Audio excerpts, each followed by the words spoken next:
Hey, y'all, welcome back to Gadfly, the podcast about third parties, fringe candidates, and just generally weird American electoral history. I'm Dusty Wilson. I'm Una O'Leary. And man, I have learned things about this mic that will hopefully make life a lot easier. I learned that it was backwards. That's a fun thing to discover. Clearly, old man technology here is finally on board. As I sit here in my apartment with my eBay MacBook Air and my little Apple headphones. That's great. All right. Well, that being said, hey Una, how'd you feel about that debate? Oh, the one I pointedly did not watch for self-care reasons? Yep, that's the one. I feel great about not watching it. I feel terrible about watching it. It was a severe waste of my time. I feel terrible about the amount of questions directed to Biden, even to this day, of like, but don't you think you were a little mean? And it's like, bitch, are you fucking kidding me? Like, does he have to be anointed by Pope Francis at this point? Like, the other person is a monster who has become a literal super spreader. Mm-hmm. That's how I feel. I think they'd only take it seriously if he was blessed by Pope Benedict, but that's a whole other thing. Ooh, yeah, you're not wrong. Yeah, I think the one thing that this debate might at least inspire decently, and it's, one of the few things that I think the Libertarian and Green Party Twitters got right after the debate is just them being like, and why aren't we allowed on stage?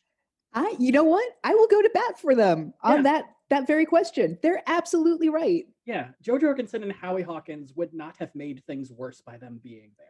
Nope. Dare I say, it would have at least broken up all the bullshit and been so much more standable. Yeah, I don't think it would have made things better, but I do think, I think it would have, if nothing else, it would have been more confusion and target practice for Trump. So Biden might have been able to like get an answer out per 100%. Question. Yeah, because it would have been a thing where like Trump was brought up the Green New Deal and Biden being like, I don't support the Green New Deal, and Trump being like, of course you do. If Howie Hawkins was on stage, he could have been like, actually, I invented that, and it is my plan, and it's not his. And there would have been enough confusion between Howie Hawkins and Joe Jorgensen, two people I guarantee Trump knows nothing about. Yeah. And also like two people with significantly less to lose, which just makes them scrappier.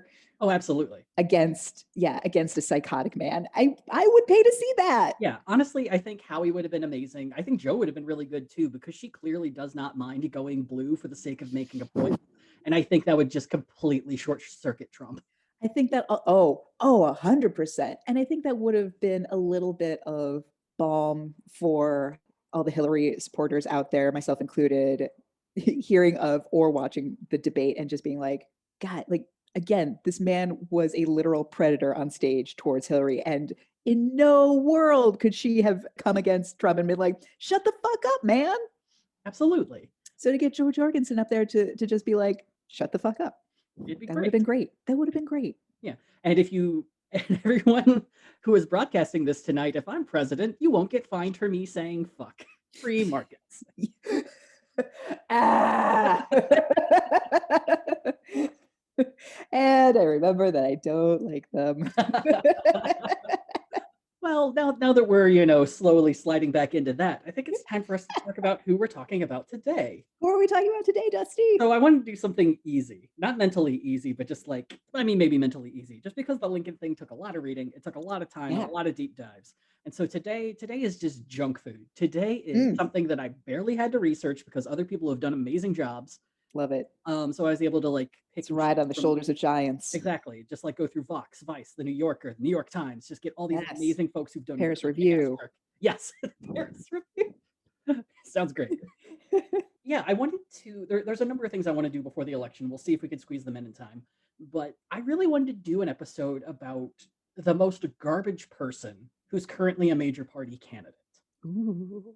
And there's a lot of people running for that title, but I think the winner. So many. The winner would have to be a woman by the name of Laura Loomer. There's that equality that I'm looking for. Yep, let's bring in a lady who's. Yes. Sucks. Are you familiar with Laura Loomer? Absolutely not. Oh, I'm sorry. On a scale of 1 to 10, where do you think you would put your knowledge of the alt-right grift machine? Ooh, probably a 4. Okay. Yeah, we're gonna be doing some real solid B-sides. We're not gonna be doing we're not talking early Modest Mouse and like that sort of deep alt-right nonsense, but we're gonna get to like good news for people who love bad news. It'll be those levels of alt-right Oh my fucking god. grift shits. This is going to be amazing. All right. So, fair warning, you might feel bad for this woman in the beginning. And I think that's fair, but we're going to get past that very fucking quick. It's about to be a real riches to rags. Oh, it's 100%. So in 1992, Laura Loomer was born in the suburbs of Tucson, Arizona. She's younger than me. Yep. Oh, I don't like her at all. I mean, All right. to make this even worse, I could not find a definitive date of her birth. On her campaign site, it says she's 27, which means she could have been born in 92 or 93. So we're already playing with early 1800s political birthday nonsense. She goes by her name day. Oh my God. Follows the Julian calendar. Laura Loomer was born in a log cabin sometime between March 10th and April 3rd. So Laura would be raised by her father, a secular Jewish doctor, and alongside her two brothers. But she states she was never really very close with her mother, and her father and mother had divorced at some point. Her childhood seems to be a mix of both chaotic and loving. She speaks often of quality time she spent alongside her father, but also notes that police were often at her home, primarily due to the behavioral issues suffered by one of her brothers. Laura attributes this constant police presence to the strong anxiety and depression she felt as a child, and stated that, quote, I would use politics as a kind of outlet to escape all my dysfunction in life. And when I read that, it's like, yeah, I kind of get that. You know, I mean, when you're depressed, you want to try to make sense of the world around you, and politics can occasionally offer that stability, or at least prior to, modern times. It's a hell of a drug. It really is. I don't recommend it, but you're all here, and, Yeah. we're riding that red, white, and blue horse. God. So Laura's origin story of who she is today started, like so many things, on 9/11. Quote, when I was 8 years old, I really started to become very interested in Islam. Oh, From a young age, I understood that there was a war on terror. My dad even bought me those Iraq Most Wanted playing cards. So while other kids were playing with Pokemon cards, I was talking about things like Osama bin Laden. Third grade shit. yeah. This is just what happens when you have the wrong kind of parental supervision. Like this isn't even indigo child shit. This is Oh my just God. yeah, we're not talking like gifted in the sense of like your parents just treated you as an adult while you were 7 and they were going through a divorce. It's just like it just sounds like mom wasn't in the picture to unfortunately be that the adult in the room. So Laura also speaks fondly of the time she spent with her dad, and equally as fondly of Fox News. Quote, I used to come home and watch Bill O'Reilly with my dad every night, and we'd have like 5 TVs in the house, and it was always Fox News. It's always funny when you hear something like in an uplifting voice that you know is traumatic. I am not spitting coffee over this mic. It does have a pop filter, and I know this is cheap, but god damn it, Una. All right, name 5 rooms you could put a TV. Go. Every bedroom. Okay. And they probably lived in a McMansion. So there were like 4 bedrooms and 6 bathrooms. So one of the bathrooms had a TV. Yeah. But yeah, no, that's a really good point. That actually fills out the 5 TVs very quickly. Oh, yeah. Laura would say that when she was 10, her next evolution occurred after discovering the joys of hidden camera reality TV. Most specifically, Punk'd, To Catch a Predator, and Cheaters. Now, for those of you who've never seen the show Cheaters, it is a sort of like a found footage reality show where someone's like, I'm pretty sure my wife or girlfriend or boyfriend or significant other is cheating. And every time, they are right. And so the Cheaters team follows around their significant other. They've hacked their phone. They're getting, I mean, we kind of had texts then, but they were a lot shorter. They're Yeah. filming like their Yahoo Messenger conversations. They're filming them at like a Bennigan's, having sexy talk. Oh, God. It's like, but that person had to sign an NDA. Like, what? All of this is super elite. Having not grown up with this bottom of the barrel garbage of early 2000s TV, I wasn't even aware of Cheaters, but that's an amazing infringement on privacy. Oh, yeah. Well, and then it would get to the end. They would confront each other. And weirdly enough, there were a few episodes where faces are blurred out. There are multiple episodes where people clearly signed the NDA, and it's like, fuck it, I don't care. Yeah. So to each their own. Indeed. Laura, lub, lub, lub. So while most people, myself included, would probably say that we love those shows due to the heroin level doses of Schadenfreude each episode gave us, whether it was via watching a rich person get goofed on by Ashton Kutcher, or seeing a pedophile meekly ask Chris Hansen if this might just be the one episode where there won't be cops waiting for him outside. I feel like that era of TV, yeah, it was truly the fentanyl of reality TV. And I Yep. feel, I feel like it had to immolate, it had to eat itself before TV could rise like a phoenix and be good again, Yeah. just overall. Yeah, we had to sacrifice a lot of trash reality TV to get Breaking Bad. Yeah. Yes. Yes. So To Catch a Predator was also one of my favorite shows for a while, mainly because Chris Hansen has the ability to read just the most disgusting shit with like the sort of matter of fact tone that you and I would give if we were reading like a medical audiobook. Yes. It's like, look, I don't know what a blowjob is, but I'm gonna say it like it is an inanimate object. And I Yes. am going to look at you and say, I'm gonna form the words as if this is a foreign language, yes. and I just need to get through customs. Yeah. Well, I mean, and I always was a huge fan of that show because the dudes they would get would always show up with just a random assortment of things, and I always wondered, like, do the people working these things get to keep this stuff? And if so, what do you do with 16 cases of Mike's Hard Lemonade? You throw a party, that's And you what. you take all the weird Wendy's and pizza that you guys got, heat that shit up, and you throw yourself a weird Woo! cool rager. Dust for Prince, but then it's anyone's guess. So anyway, that's why I like those shows. But Laura, well, she had a different reason for why she loved that sort of reality found footage thing. Quote, I used to think it was cool watching these people get embarrassed on camera and getting confronted. I've always been really drawn to that. So we're dealing with a psychopath. Like that's who this is. She's a psychopath. It's, maybe. I mean, let's at least get to further details. Like, but I don't need to. I'm just Yeah. going to put it out there. Clinically diagnosed, could be Yeah. a psychopath. I'm pretty sure if you say that sentence in front of the DSV-4, it just opens up to the page to psychopath on its own. Yep. That sentence is the sorting hat of behavioral diagnoses. It opens up and it starts screaming. So in 2010, Laura would head off to school. Not just any school, Mount Holyoke College. Now, Ooh, yeah, Seven Sisters. exactly. So Okay. the Seven Sisters were invented as kind of a women's only alternative to the Ivy League. And they're Well, cons- alternative in that they didn't have an alternative, that they Exactly. weren't allowed to go to the Ivies. yeah, yeah, that's a better way to put it. So, yeah. And yeah, so they're considered to be extraordinarily good. Mount Holyoke College this last year was rated as the 36th best liberal arts university in the entire nation. And if The Simpsons are to be believed, Mount Holyoke is also the best school for women who scored 30 in the ACT and know how to fucking party. I was also trying to look up to see if this was a real thing, and I found a website that listed all of the stereotype of the students that go there. And I think I'm going to go with a student by the name of Stephanie, who stated that the stereotype of Mount Holyoke is huge LGBTQ population, super serious, politically active, smart, and slutty.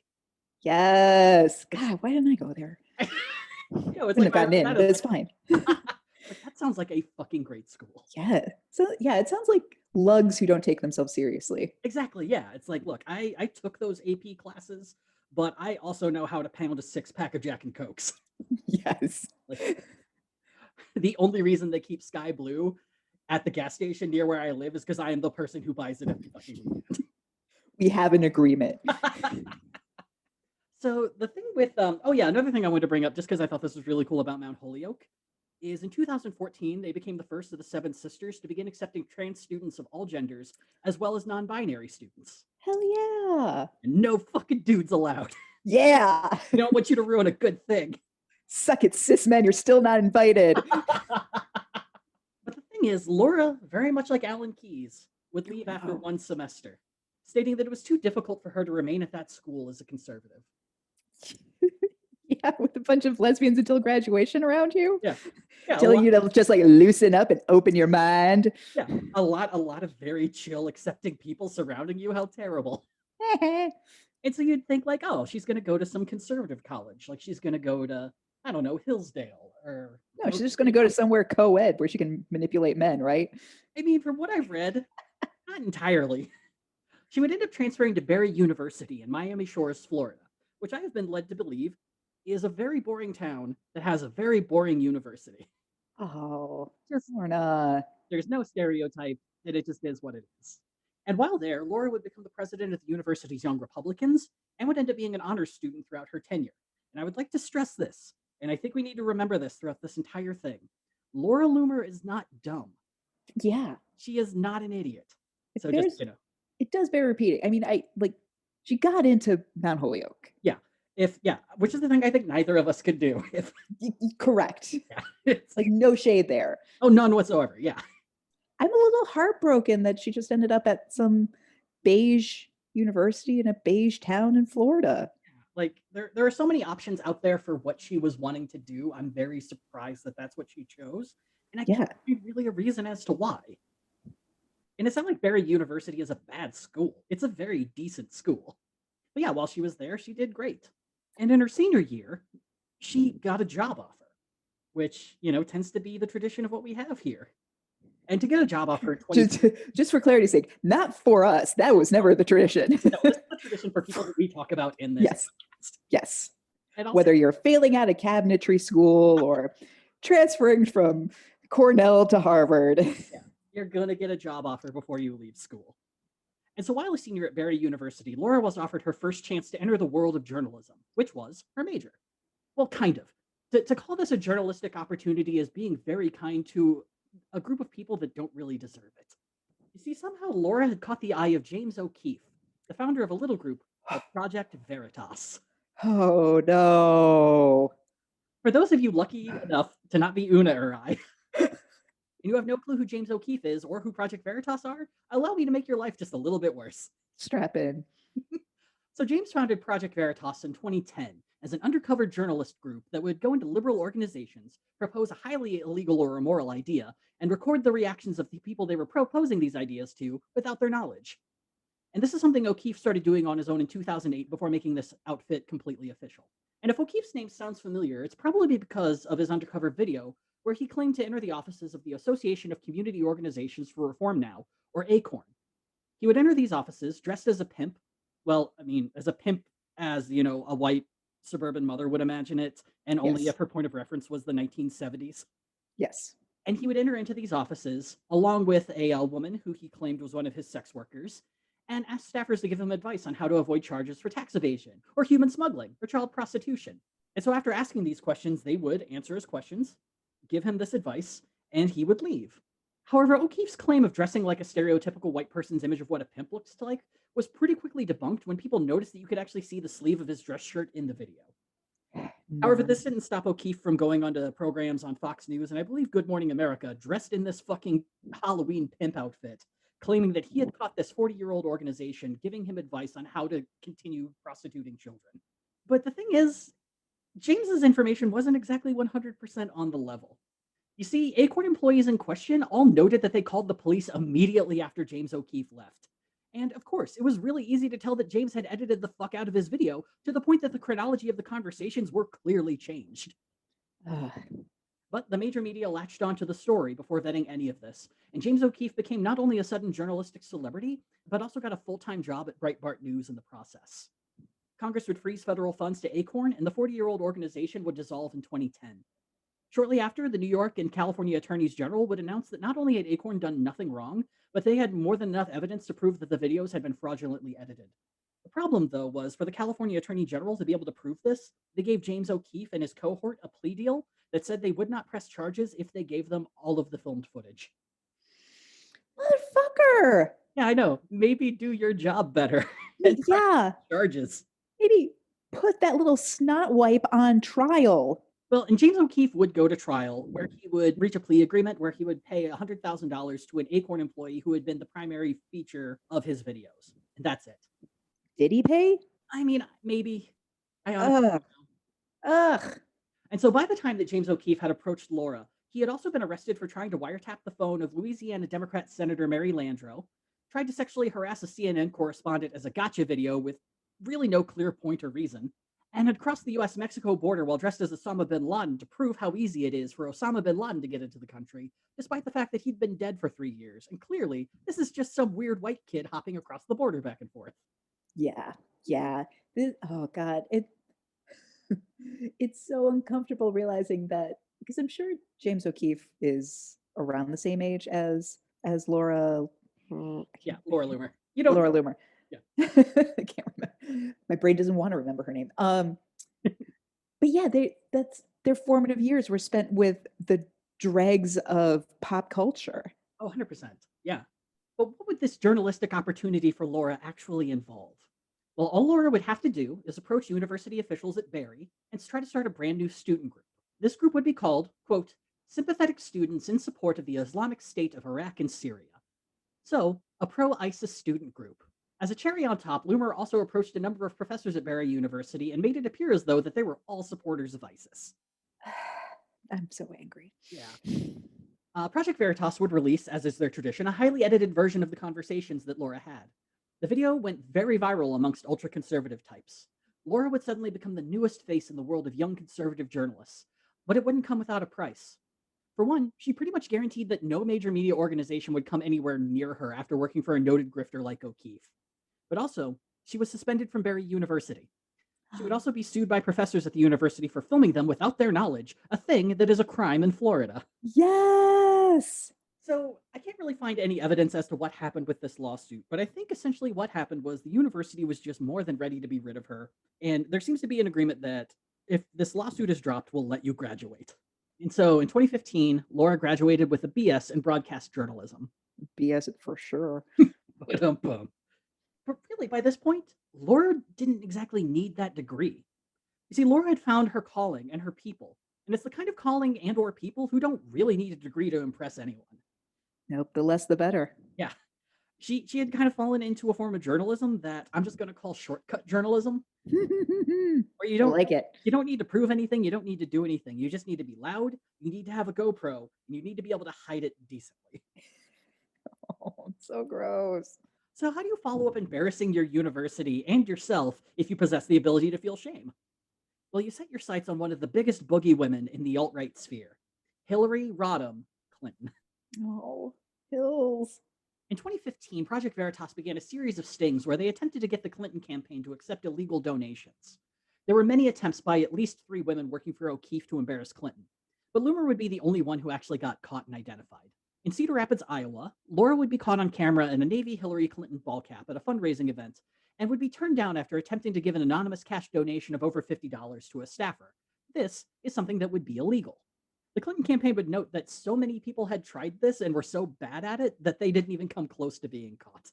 The amount of effort trying to prove that the Hillary campaign or any Democratic campaign took an illegal anonymous donation. It's like, just maybe focus on yourself for like 2 minutes. Maybe do some self-care and like really look in deep and think like, what can I bring to the table? Oh, just this huge amount of grifting? That's it? Great. Yeah, it's and especially when I was reading this over, it's like you're not nailing Hillary Clinton over anything by doing this. You're nailing some poor person out of college who fucked up. That's all you're goddamn doing at an event like this. Like if you would try to give like someone a $50 bill, but you've hidden a penny in it or something like that. I don't know if that's what they did, but it's just such low-hanging fruit that proves nothing, but apparently gives clout. And from people who would steal from a blind grandmother, because again, we're dealing with sociopaths, true psychopaths. Yeah. So undeterred, in 2016, Laura would move a bit closer to the Veritas headquarters in Mamaroneck, New York, and she would set up shop in Harrison, New York, a small town in the freaky wealthy Westchester County. So to give you an idea, Harrison, New York has an average home income of about $126,000 a year. Ooh, more money than I'll ever see in a lifetime. Yeah, so Laura's not exactly in want for cash as of right now. How? Where is this money coming from? We'll cover that a bit later, but at this point, I really don't know. So her first big Veritas project in her new home involved her dressing in a burqa, going to a polling station on election day, and requesting a ballot under the name of Huma Abedin. You know, attempted voter fraud. And so there are many reasons why this is fucked up. This is just like an onion of just mold the whole way through. I'm already crying. So for one, Huma Abedin at the time was Hillary Clinton's vice chair of her presidential campaign, and prior to that was her top aide in the State Department. But the thing that drove people like Laura Loomer completely apoplectic is that Huma Abedin is a practicing Muslim. Bum, bum, bum.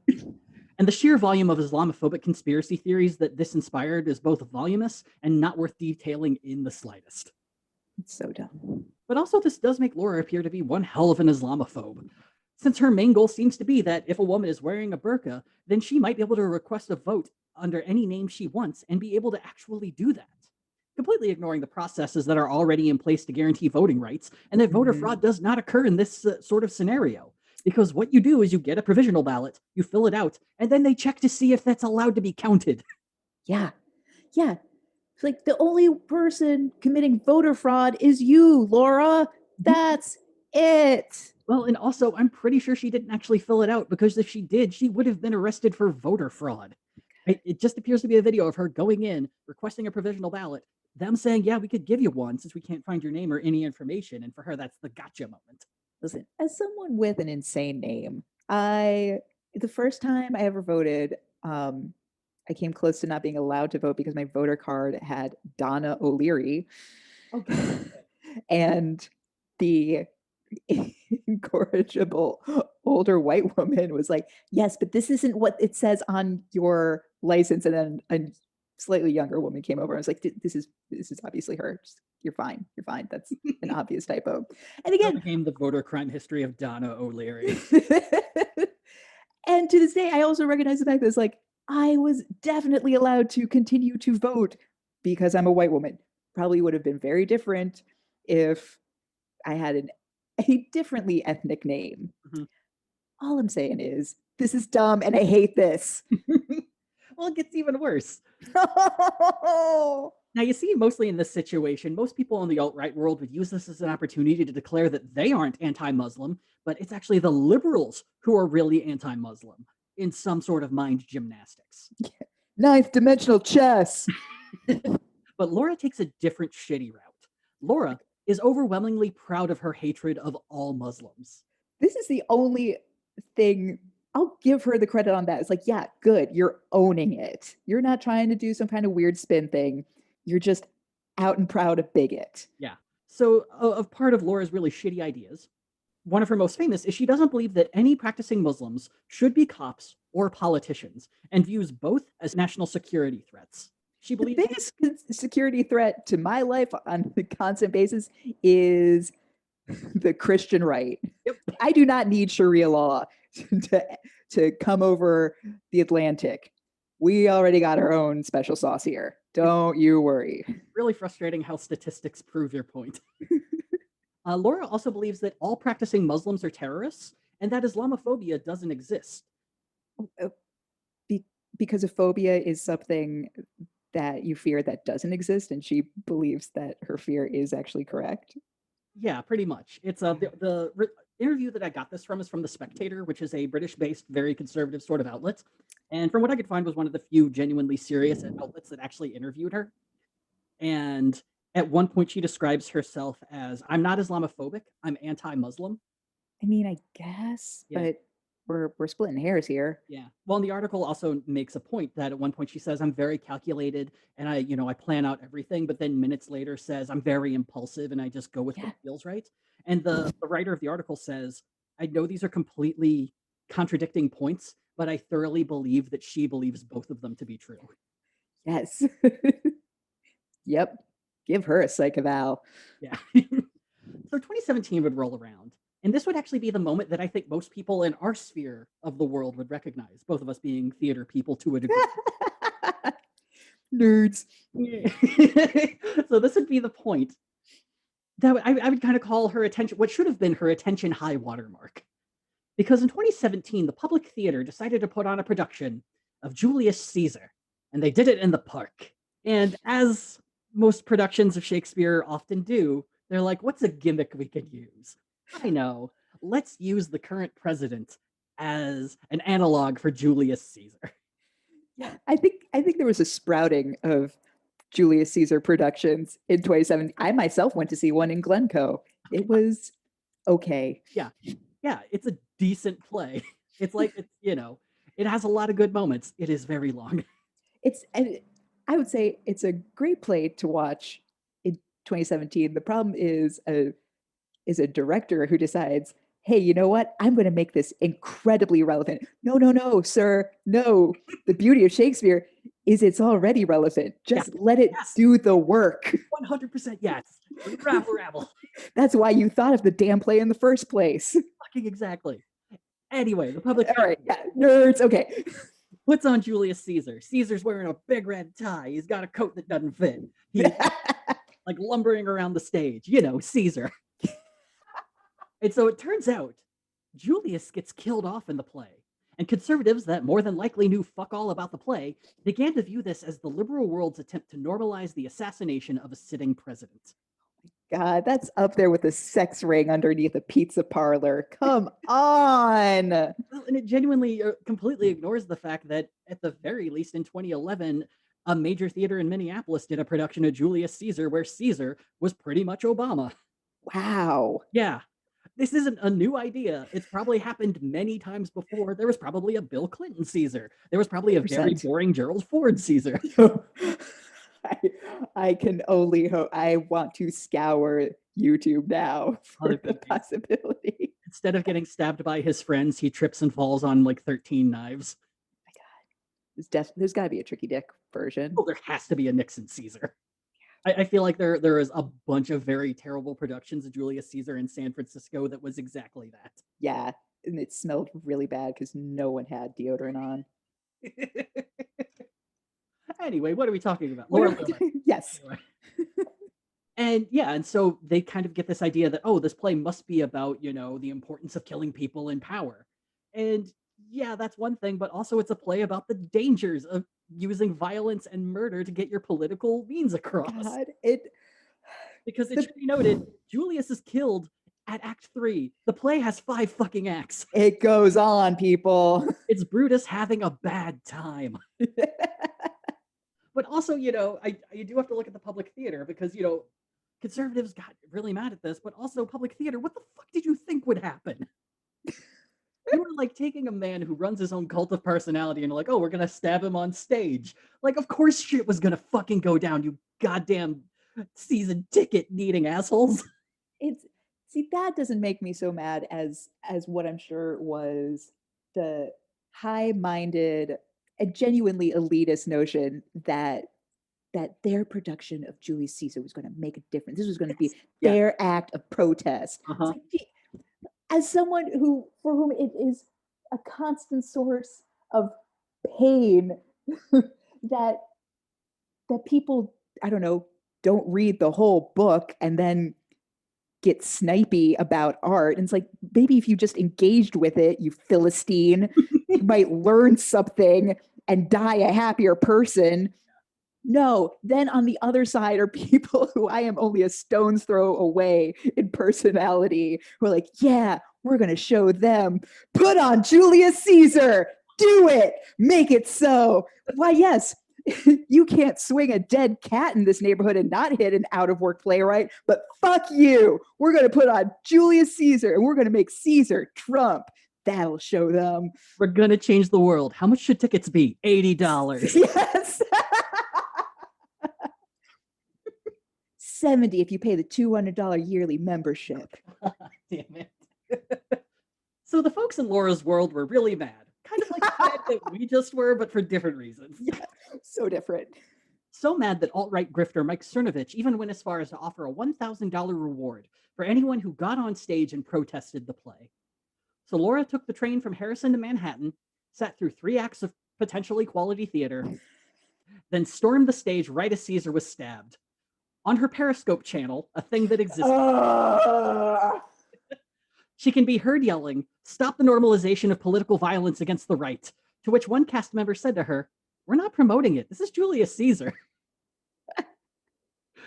Tell it to Shakespeare. Laura responded to the opportunity to debate by saying, "You guys are ISIS. CNN is ISIS." After being removed from the Park Amphitheater, Laura would keep her Periscope running, yelling in the general direction of the play. To which one New Yorker said, in a most New York way, "Who's this crazy bitch?" Tuesdays, am I right? People aren't supposed to be yelling at Shakespeare until Thursday. What the fuck? What the hell? Laura was arrested shortly after this. She'd get released later that night, get booked on Hannity the next day, and after claiming she would be giving no interviews that night, gave an interview to the New Yorker 30 minutes later after leaving jail. The New Yorker. Yeah, God, there's no justice. a reporter for the New Yorker followed her and her alt-right friends to a diner and was just like, "Hey, can I have an interview while you eat your pancakes?" To complaints that her interruption was denying the theater of free speech, Laura would state, quote, "I was not blocking anyone's speech. The play didn't stop after they made me leave. If anything, I was increasing the amount of speech. I redefined Shakespeare tonight." The- I- for anyone who still thinks breaking the fourth wall is an okay thing to do in theater, No audience participation ever again. none. Don't you dare make me do that after No. paying $70. No, millennials are killing audience participation. In 2017, Laura would get offered her second job as a reporter for the Rebel Media. You see, undercover journalism has its pros, but one of the cons is you don't exactly get to be the face of the organization. People don't really get to know your name. And with the Rebel Media, she had an opportunity to actually be a face of an organization and would end up being the reporter for New York City. Rebel can best be described by their motto: we don't just report the news, we become it. Oof. Journalism. Ugh. It also is known for being an extraordinary anti-Islamic news organization and had a favorable review of Nazi activity at the Unite the Right rally in Charlottesville, Virginia. So, so it's a hate crime that does its own write-up. Pretty much, yeah. Ugh. Laura would then hire members of the alt-right fight club, the Proud Boys, to serve as her security detail when she would go and do a journalism in public. Everything you said just now is terrible. If you even took all the words and separated them individually, they would be terrible. And they grouped together, they're even more terrible. So while at the Rebel Media, she would form her trademark version of journalism, a mix of poorly understood politics and punked, where she would confront political figures in an undercover and sudden fashion, in which she would call this being loomered. Ew. Her first loomering came at the expense of Chelsea Clinton. Chelsea had written a children's book called She Persisted, detailing the lives of 13 influential American women as children. At a book signing, Laura approached Chelsea and asked her to sign the book for Juanita Broderick, a woman who Chelsea's father, Bill, had sexually assaulted. Jeez. So look, I'm not a Clinton apologist. Bill Clinton did a Yeah. lot of sexual assault, and he is a Yeah. terrible, terrible human being. Ugh. Chelsea Clinton has nothing to do with that. Chelsea Clinton has nothing to do with that. You harassed her when she was 12 and awkward in the White House, and you're harassing her still. Just let her write her children's books, do her The fucking lovely children's books and to do that from someone who genuinely does not give a shit about Winnie Brown's story, about any of the women who have come forward Mhm. because she's a psychopath. Nah, this is a gotcha. I made the kid of a rapist feel bad. Oh my God. While working for Rebel, Laura would claim to be attacked by members of Antifa. That's right, Antifa has entered the chat. No. It only took, what, 45 minutes until we got to Antifa. Everyone drink. Oh my god, if you weren't drinking already. However, an anonymous journalist would state to The Spectator from that interview that she gave, Laura makes every story about herself. She exploits conservatives being attacked. She was instigating Antifa, so she can scream that she was attacked. This would also be backed up by her former producers hired by Rebel Media, who heard her tell the Proud Boys protecting her that she wanted to be attacked, and if someone broke her nose, she could sue them and use the money to fund her plastic surgery. Laura would deny saying this. The thing, though, is Laura wouldn't be very long for her time at the Rebel, and the Unite the Right rally coverage seems to have been a pretty strong influence behind it. You see, Laura actually hates being called alt-right, predominantly because the term itself was popularized by neo-Nazi and fist target Richard Spencer. And Laura, being proudly Jewish, has a few million reasons as to really fucking hate Nazis. So she prefers... Yeah, she's going to need to get over that. Terrible work environment for the thing you hate. Oh, darn. She prefers to describe herself as alt-light, which is the exact same thing as being alt-right, but more separate from white nationalism. You're the Diet Coke of a hate crime. Stop. So whether this is true, well, it's not. It's really more just a group of people who don't want to be called white nationalists, but don't seem to mind actually being white nationalists. But either way, Laura would resign from the Rebel Media in September of 2017, 4 months after she started her job. But 2017 would also be a banner year for the other thing that she is famous for being: banned on multiple formats. Yes, you love to see it. Like Periscope. Exactly. So in the fall of 2017, a man by the name of Sayfullo Saipov drove a large truck into a bike lane in New York City, killing 8 people in a clear act of terror. It was a gruesome and terrible act, And while most people reacted with sadness and sympathy for the victims and their families, Laura couldn't just settle with that. Saipov, you see, had once been a driver for Uber, and Laura used this as a jumping board to state on Twitter that someone needs to start a ride sharing app that banned Muslims from being drivers. Specifically, she tweeted, "Someone needs to create a non Islamic form of Uber or Lyft because I never want to support another Islamic immigrant driver." And she also made sure to tag both companies. So Uber and Lyft reviewed Laura's suggestion, took it into consideration, and countered with their own idea. How about we just permanently ban you? Yeah, and good luck hailing a taxi after saying that in New York City. Yep. And so, yeah, this became the first of many of Laura's bans. Mm. Lay it on me, Dusty. No, but first, Laura needs to find some work. She's just got a taste for being a face. She can't just go back to Project Veritas and do all this undercover shit.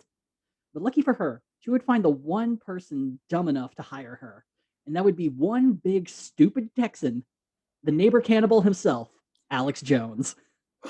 Oh no! Sweaty McRedface? Yep. I piss on your god, Alex Jones himself. Buy my supplements and be a man? Yep.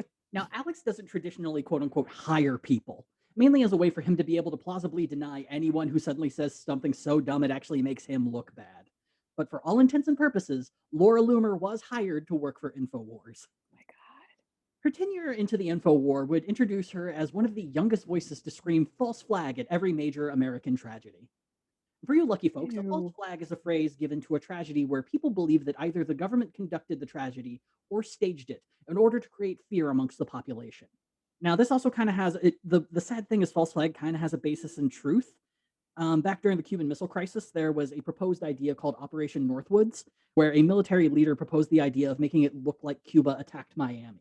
This did not go very far. When it got to Kennedy, he told them to fuck off with that idea. But since someone wrote it down, they had to put it in the fucking archives. And now it's what people point to as something that the government could do. Ah. So when 17 students were murdered at Stoneman Douglas High School in Parkland, Florida, Laura was very quick to proclaim that the whole thing was a false flag event filled with actors pretending to be in danger. And this is something called crisis actors, people who are specifically hired to act like victims in a tragedy. Because as both of us know as theater folks, if anyone could keep a secret about a job they get, it's an actor. There is no NDA strong enough. If you find yourself one credit shy of SAG-AFTRA. And while at InfoWars, Laura would also proclaim the shooting in Santa Fe, Texas, and the attacks of the MAGA bomber to also be false flags. The thing, though, is Alex Jones does bring a ton of attention from his million or so followers. And by November of 2018, Laura had 260,000 followers on Twitter. But a Twitter apocalypse was about to befall the alt-right. Well, mainly just Alex Jones, but still, it was going to befall him. Yes. Twitter had finally had enough of Jones's abusive behavior and banned him and InfoWars outright. In response, Laura traveled to Washington, D.C. You see, Twitter CEO Jack Dorsey was scheduled to speak to the House Energy and Commerce Committee. Laura got herself a seat in the back of the room, waited for the opportune moment, raised her floral print iPhone and pink selfie stick, and began protesting in the middle of the committee, begging Donald Trump to intervene and unban conservatives on Twitter. I vaguely remember this. So at first, there was confusion. Representative Ron Waldron of Oregon attempted to call order, but Republican Billy Long of Louisiana didn't feel like waiting for silence to return.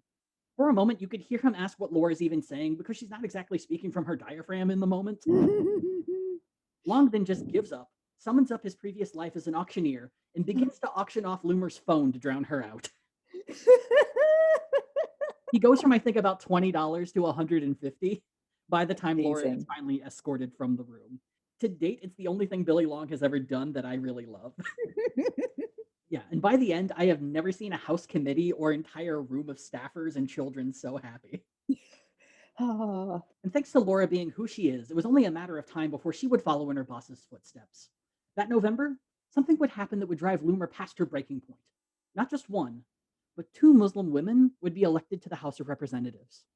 That's right. Yes. Rashida Tlaib of Michigan and Ilhan Omar of Minnesota would passively lead to Laura's next downfall. Sheeta! You see, Laura made it very clear how much she didn't think any Muslims should be in positions of power in America. And after Ilhan Omar's victory, Loomer dove straight into Twitter, claiming that Ilhan was anti-Jewish, was a member of a religion that oppresses homosexuals and abuses women, and forces all women to wear the hijab. Ignoring the fact that Rashida Tlaib chooses not to wear the hijab. That is a practice. Yeah. Yep. So Twitter took Laura's opinions under consideration, and responded by permanently banning her from Twitter for hate speech. Unlike her ride ban share, though, she would not take this Twitter ban sitting down. But if Laura wanted back on Twitter, she couldn't just protest at the House of Representatives. Willie Long might auction off other things she owns. She had to do something bigger, bolder. So on November 29th, 2018, Laura went to Twitter's Manhattan office. She dressed in a black coat emblazoned with a Jewish star that was typically used by Nazis during the Holocaust. You know, a classy move. She attached a pair of tweets that were printed onto poster board above the entrance, one depicting a very anti-Semitic tweet from Louis Farrakhan, and the other being the tweet that got her banned, and noted that Farrakhan has yet to be banned for hate speech, but she has. Which, honestly, yeah, let's ban Louis Farrakhan from Twitter along with Laura Loomer. I can agree with that. You played yourself. Yeah. Either way, after this, she then proceeded to handcuff herself to the front door and began her bullhorn-powered protest. But this is where things start to go wrong. You see, if you want to do a full-on protest, you kind of need to handcuff yourself to both doors. That way, no one can come in or out, and you create a situation in which you have to be addressed. However, Laura only handcuffed herself to one door, so throughout her protest, Twitter employees have no issue just going in and out of the building and just completely ignoring her. Yes! Building security would eventually walk out and offer to cut her cuffs, but Loomer refused. Security lets Twitter know, and the folks in the New York office just agree to let her stay handcuffed to the door as long as she wants, and let her know that they're not going to be pressing charges at any time. Yep. She proceeded to use her bullhorn to state her past tweets and demand her account be reinstated. At one point, the tweets she posted above herself just kind of fall behind the door and into the lobby of Twitter, where she can't reach them. Security would get around to grabbing them and give them back to Laura. And Laura Way too kind. Yeah, there'd be a moment where she would try to show people her tweets and would just like kind of weakly kick them so people could see them a bit better because she can't exactly hold them. They're too big for her to hold with one hand. Idiot. Laura proudly proclaimed that she would stay as long as it took to get her account back, even if it meant she would end up peeing herself in public. And by that, she meant she would stay cuffed to the door for 2 hours before she got cold and asked the NYPD to cut her out of her cuffs, because at some point, she lost the key. 2 hours? 2 hours. Actually, a little less. It was an hour and 55 minutes. An hour and 55 minutes. Yep. So by all rights, this really should have been Laura's low point. She could only hold out for 2 hours to get her account back, and all it resulted in was the entirety of Twitter dunking and memeing her into irrelevance. But, as we've learned in 2020, you can always go lower. No. And no one in this world has spelunked into shamelessness better than a little child by the name of Jacob Wohl. Oh, this little fuckboy. Yes. A friend and listener requested that we do Jacob Wohl at one point, but happily his grift has never pushed him into politics, so nope. This is the closest we're going to get to a Jacob Wohl episode, so consider the request filled. He's not worthy. No, he is not. So Jacob Wohl and his, quote, lawyer friend, Jack Berkman, have made a career, career isn't the world, a tapestry of failure that has included trying and failing to frame Robert Mueller, Pete Buttigieg, and Anthony Fauci of sexual assault, kidnapping an employee of... And Elizabeth Warren. And Elizabeth Warren. Yep. I think Ruth Bader Ginsburg at some point, too. Probably. They also kidnapped an employee of USAID to make anti-LGBT cutes from her personal account and claim USAID was anti-Christian. And most recently, they attempted a bout of voter intimidation against people of color in Detroit that would land them up to about 24 years in prison if they are found guilty. Yep. Thank you, Michigan. Good work. It should also be noted that Jacob is currently 22 years old. Too young. And he is so bad at crimes that his schemes are discovered nearly as quickly as they are conceived. Jacob is also the youngest person to ever be permanently banned from the stock exchange. So clearly, this is the guy you want to work with for your next big thing. And that thing is taking down Ilhan Omar. I hate to ruin your day again. There's a conspiracy theory that Ilhan Omar's ex-husband was actually her own brother. Why? So the theory states that this was done as a way to get her brother into the country, but also that she is clearly totally into brother fucking. The people who make up this conspiracy theory are totally into brother fucking. Look, they definitely have an incest hang up. Allegedly, the alt-right is super into brother fucking. Why they're called the Proud Boys. Yes. They're proud of brother fucking. So Vox was pretty quick to point out how completely bullshit this entire theory is. For one, there's no evidence to begin with that Ahmed Elmi, Omar's ex-husband, is her brother. But the conspiracy also relies on Ilhan needing to marry him to get him into America to make him an American citizen. But the law already allows people to petition for family members, so there's no need to marry him in the first place if that's your ultimate goal. But more importantly, Elmi was never a US citizen to begin with. He's never attempted to become a US citizen, and that's because he's the citizen of the United Kingdom, and that's kind of a better deal right now. Yeah. But why let facts get in the way of a completely gross fucking story? Loomer and Wool made their way to Minneapolis with the goal of creating a documentary to prove their theory about Ilhan Omar. And so the following comes from Free Thought Blogs, who is a resident of Minneapolis and seemed to just fucking delight in these two failboats and their attempts and what they were trying to do. Firstly, they note that the two don't find Minneapolis too pleasant. And I'm going to back this up a little bit. So for my day job, I work in a company that had to call a bunch of places in Minneapolis once, and we expected everyone to be really nice. Turns out Minnesota nice is just mean. It's very passive aggressive. It's very passive aggressive, very distrusting, very just, why are you calling me? I have things to do. I don't, but why are you calling me? Can hear in your voice that you're not Lutheran. The other problem is that these two guys decided to go there in February. Oh, which I should rookie mistake. There is nowhere in the Midwest that looks pleasant in February. It's terrible, especially if you've spent most of your college career at a beige college in Beige Town, Florida. Yeah, if your experience in life is Miami Beach, Florida, Tucson, Arizona, and the wealthiest county in the world or in America, yeah, Minneapolis ain't going to look too great in February. Get ready for some character building. Second, they made a trip to the Immigration Law Center of Minnesota, a kick-ass organization that supplies legal assistance to new immigrants. When they were there, they tried to do some gotcha journalism. But after the Immigration Law Center of Minnesota saw the film crew behind them, the ILC just locked the doors and have a decent rest of the day. Yep. Good. Later on, Loomer and Wool make a point to state that they're driving around in armored cars because Minneapolis is so dangerous, and that they believe that Ilhan Omar has been sending death squads after them.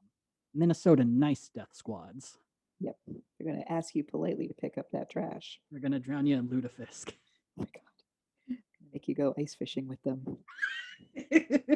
So the funny thing about this, though, is that they refer to their security team in armored cars, but they never show them, and they never show the people they're talking to. You just lock the doors.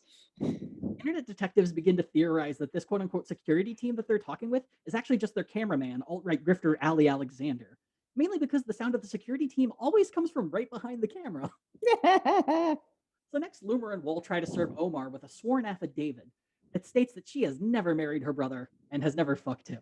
But she's not at her house, and she's not at her local office. So clearly she's trying to hide from them in their incredibly legal document. Oh my God.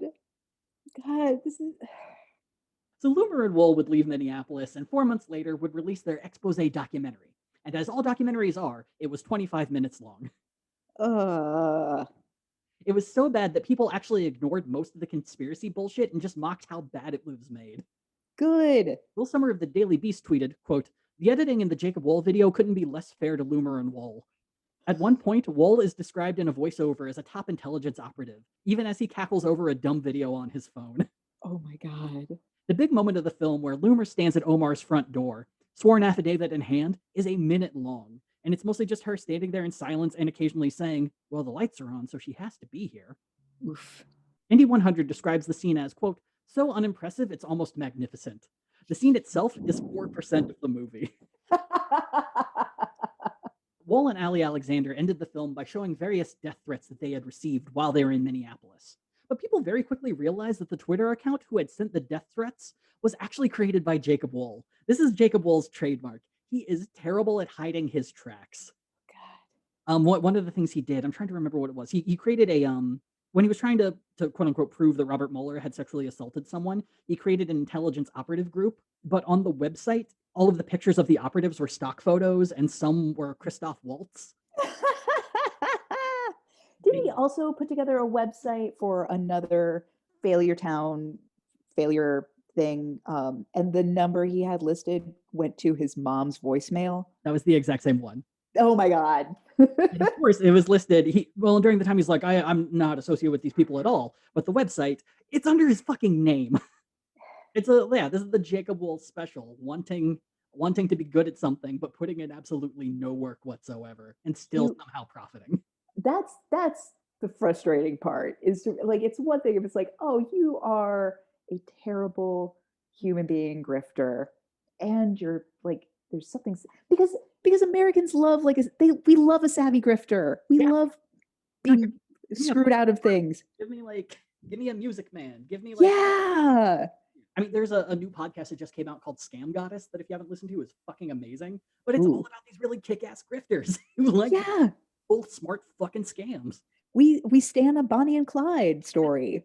But But the Jacob but then, Wall- God, then you bring in Jacob Wool. It's like John Gotti in the 80s. There's just no mystique. There's here's the plan. We're doing a crime. we're hopped up on our own supply of Coke, and none of our none of our tailors have survived. So nothing fits. So to make things even more fun, the piece de resistance of all of this is that Wool reported his own threats to himself to the Minneapolis police, which is a crime. And so this was the end of Laura Loomer and Jacob Wool's working relationship. There's rumors they might have had a sad fuck. Allegedly. I mean, if Stephen Miller can find love or something approximate to that, like I hope. What is I this? hope there was a I don't know, what do lizards call it? Mating? Mating for the purpose of continuing the species. But now we get to 2019, the opening act to hell. Laura continued her own forms of protest. She hired a group of men to protest immigration on Nancy Pelosi's lawn. She didn't tell them that's what they'd be doing. Oh boy. She protested immigration herself on California Governor Gavin Newsom's lawn with a group of people dressed in sombreros, serapes, and wearing fake mustaches. Oh god. You know, something an alt-light person wouldn't do. Unfortunately, also something that doesn't sound out of place at an Applebee's on May 5th. Well, it's funny that you bring that up because Oh after getting checked no. out of Gavin Newsom's front yard, they continued their protest in front of a Mexican restaurant in Sacramento. But she would also go through a multitude of online bans. PayPal banned her for her connections to the anti Muslim hate group United West. GoFundMe banned her for violating terms of service. She would also end up being banned from Venmo, Medium, and the t shirt company Teespring. That's amazing. I mean, that's amazing to be banned from Venmo. It's like I can't split this taxi with you, one, because that man will not pick me up. But then two, because I don't have any cash on me, and Venmo banned me. Yeah, like it must be so hard to get banned on Medium. It feels like that's something you have to work your ass off to do. Yes. Who Yeah, you would have to do to get banned from Teespring? It just blows my mind. But the big one would come May 2nd, 2019. In a sweeping ban that would take out Alex Jones, Milo Yiannopoulos, and Louis Farrakhan, Laura would be banned from Facebook and Instagram for violating its policies against dangerous individuals and organizations. And you know what? Fuck it. Let's do one more. On March 2nd, 2019, Laura was attending CPAC, the yearly Republican Conservative Convention. She spent her first day harassing reporters from the Daily Beast, HuffPost, and CNN, trying to get them all some kind of loomered, but also just complaining about them as to why they're not fair to Alex Jones. One reporter stated that, quote, she started following me around and accusing me of slandering her for calling her an anti-Muslim extremist, which she is, end quote. Yes. On day 2, security denied her entrance, took her media pass, and kicked her the fuck out. Wow, and this is CPAC. Like they let anyone in. Yeah. When asked how she felt about the ban, she said, quote, I'm a member of the press too, so I don't know why people are so angry. Classic 1992 born resentment. Grow some bootstraps, kid. Right? The rest of 2019 ended with something a bit new for Laura, actually going through with lawsuits. First, Laura filed suit against Google, Facebook, Twitter, and Apple, accusing them of violating the First Amendment, the Sherman Antitrust Act, and the District of Columbia Human Rights Act, claiming that the companies were, quote, intentionally and willfully suppressing politically conservative content. They attempted to make the argument that these companies were, quote, quasi state actors because they regulate their public forums, thereby regulating free speech within their public forums. This lawsuit failed last March, with U.S. District Judge Trevor McFadden stating that Loomer, quote, failed to tie her concerns to colorable legal claims, end quote. Translation, this is stupid, because their entire argument is these are sort of government entities since they're operating on the public forum, but Facebook isn't part of the federal government or the state, dumbass. Be best. Bullshit. Really bad legal argument. It's overwhelmingly shit. But Like, did she come up with it, or can she only afford bad lawyers? I mean, there's a lawyer that she works with for this and a few of her other lawsuits. I'm blanking on his name right now, but he works with Alex Jones. He works with a lot of other alt-right grifter types, and his whole career is just making these really bad legal arguments to make people look like they're fighting the system. Man, You know what the like, now who's the true grifter? So long as those checks keep clearing. Look, some people grift on camera, some people grift behind the scenes. Sometimes you're Yeah. the stage manager, sometimes you're the star. So yeah, behind every good grifter is an even bigger grifter. But you might be wondering at this point, why the fuck are we even talking about Laura Loomer? You took the words out of my mouth, Dusty. Well, it's because in 2019, she filed to run for the US Congress in Florida's 21st district. And really, Which is not where she lives. it's where she lived for a little bit, almost kind of.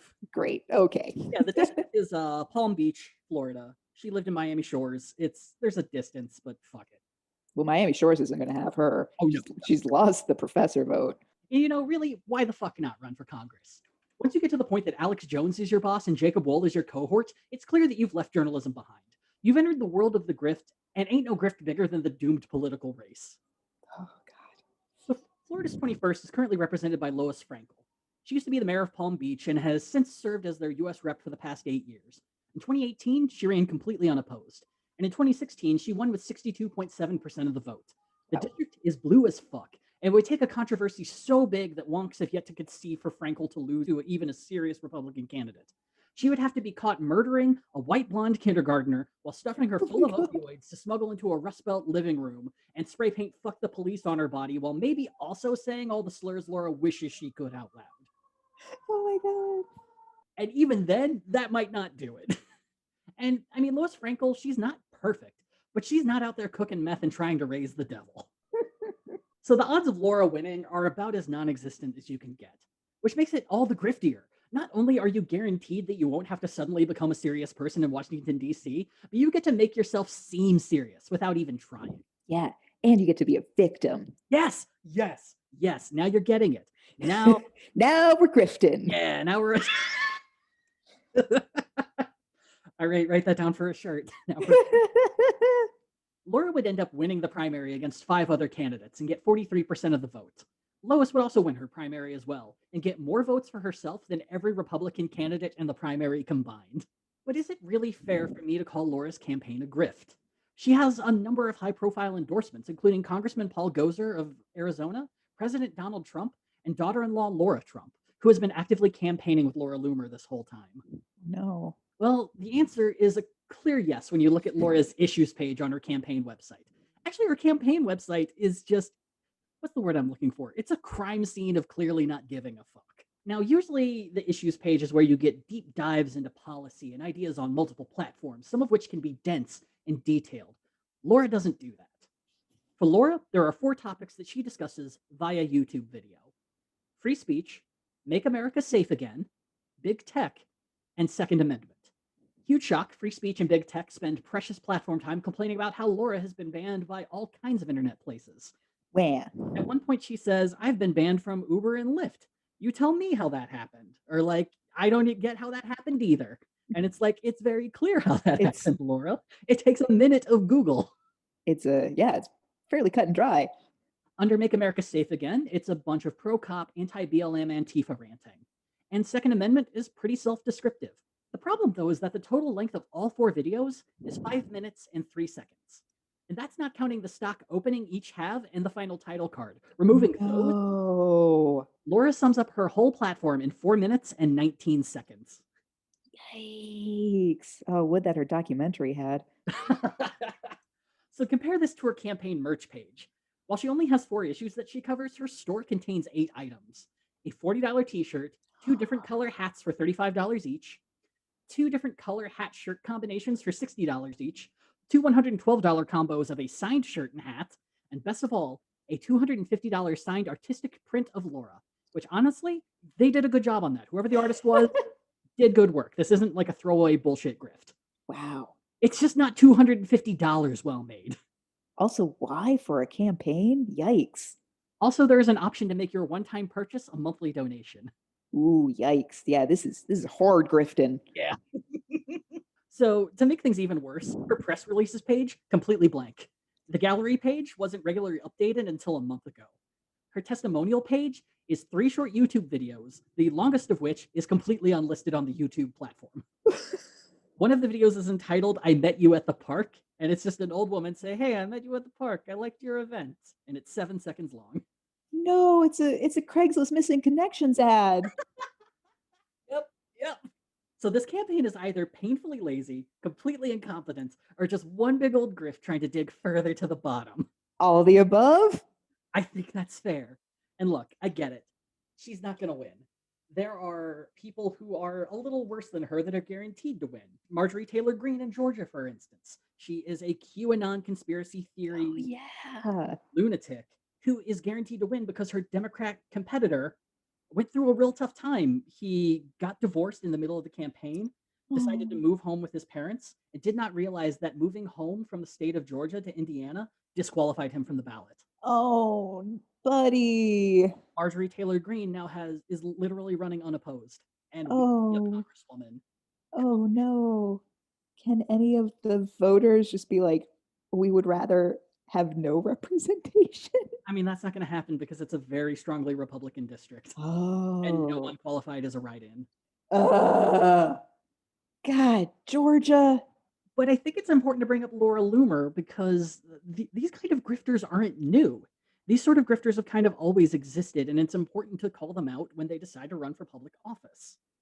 And you have people like Deanna Lorraine, who tried to run in San Francisco against Nancy Pelosi, who's just doing it to make money, to continually raise cash for the rest of her life, to be the poor little victim who lost in her primary, who couldn't quite make it. And so as we head towards this election, Laura Loomer does still have a chance to win. If people don't go out and vote, she might win. Mhm.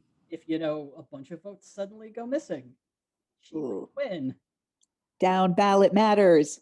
It absolutely does. So this is kind of my two-way of saying, hey, as we go into November, make sure you're registered to vote. Make sure you do vote. Yes.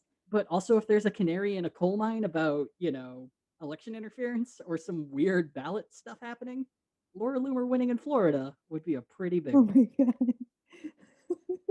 So, yeah, so that ends the tale of Laura Loomer for now. My God.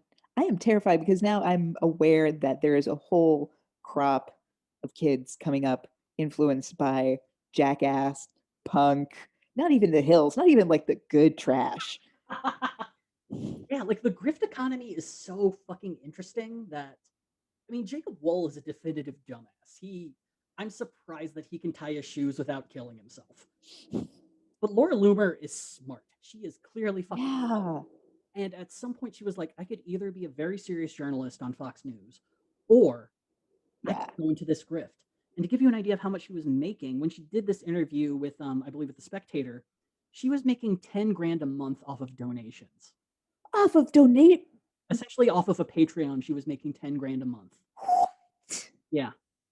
Check those taxes first and foremost. It has since dipped down to 5 grand a month, but that's still more than you That's and I are. still, oh my God. Yeah, it's a profitable fucking thing if you want to get into it. And especially if you're smart, you can run this grift for the rest of your fucking life.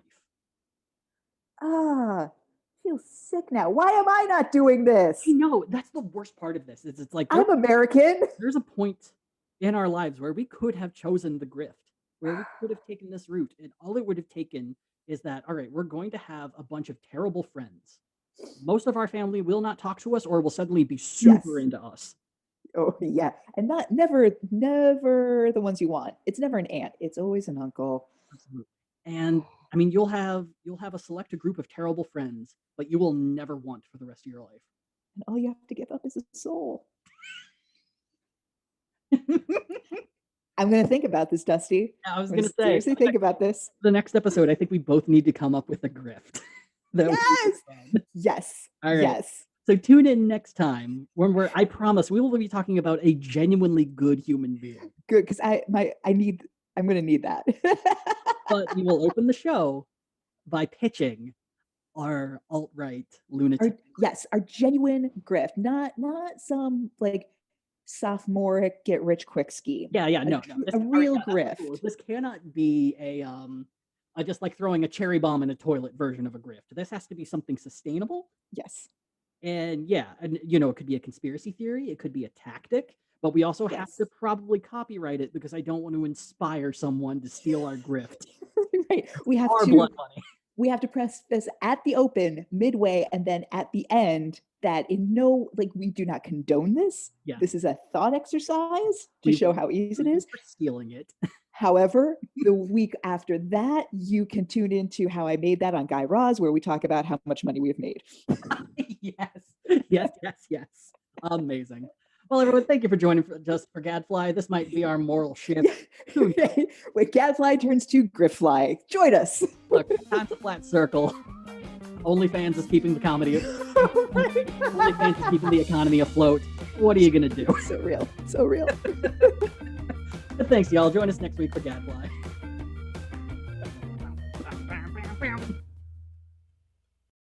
Gadfly is a production of Added Serotonin. You can find us on Twitter and Instagram at GadflyPod.